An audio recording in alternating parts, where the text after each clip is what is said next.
Selamat pagi para dewan juri dan rekan berpikir yang saya kasihi. Nama saya Michael Abdiwangi dari Universitas Katolik Widya Mandala, Surabaya. Saya mewakili pembicara pertama dari tim pemerintah yang meyakini bahwa pemerintah harus menutup jembatan Suramadu untuk mencegah penyebaran virus COVID-19. Jembatan Suramadu yang saya maksud di sini adalah jembatan yang menghubungkan antara kota Surabaya dan Pulau Madura. Saya juga ingin memberi definisi dari menutup, yaitu membatasi akses masyarakat untuk melewati jembatan Suramadu kecuali untuk urusan darurat dan izin khusus. Kami dari sisi pemerintah menganggap ini merupakan tindakan yang perlu dilakukan dikarenakan beberapa alasan berikut.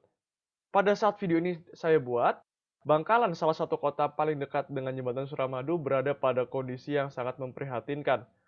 Saat ini Bangkalan dan beberapa kabupaten di Madura berada pada zona merah.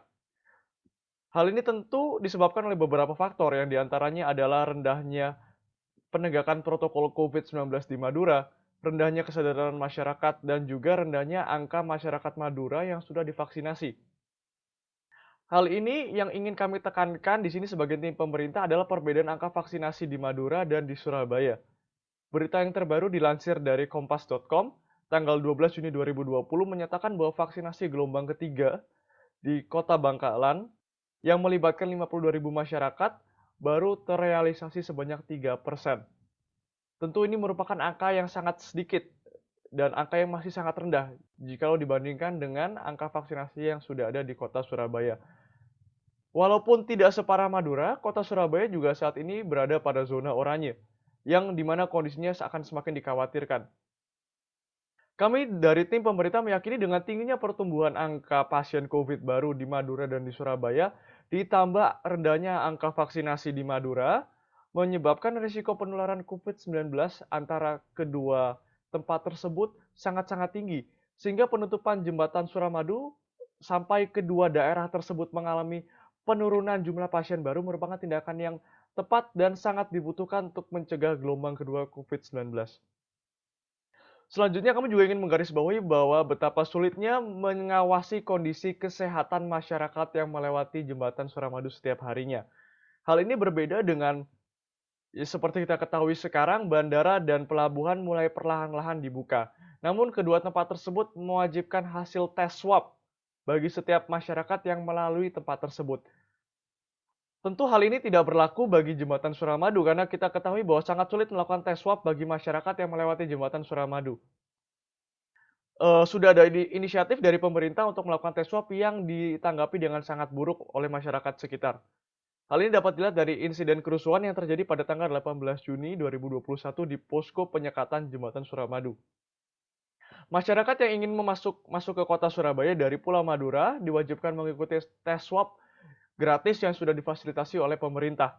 Namun justru itikat baik dari pemerintah ini ditanggapi dengan tindakan yang sangat anarkis yang menciptakan kerumunan dan juga tidak sedikit masyarakat yang langsung menerobos posko penyekatan.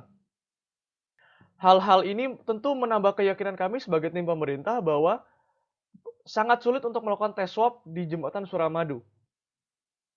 Bisa dibayangkan bagaimana betapa bahayanya apabila masyarakat yang lalu lalang dari antara kota Surabaya dan Pulau Madura tidak melewati tahap tes swab. Hal ini justru dapat meningkatkan penularan yang tidak dapat dilacak oleh pemerintah. Kami ulangi, tidak dapat dilacak oleh pemerintah. Sehingga solusi pemerintah yang sudah dilakukan dan sudah dinyatakan cukup efektif yaitu karantina atau isolasi lokasi. Mengkarantina suatu daerah yang eh, sedang maraknya terjadi penularan COVID tidak efektif lagi karena pemerintah sulit melakukan tracking dikarenakan tes swab yang tidak berjalan dengan baik. Tentu kami meyakini bahwa penutupan jembatan Suramadu ini akan berdampak pada perekonomian kedua daerah, yaitu daerah kota Surabaya dan Pulau Madura.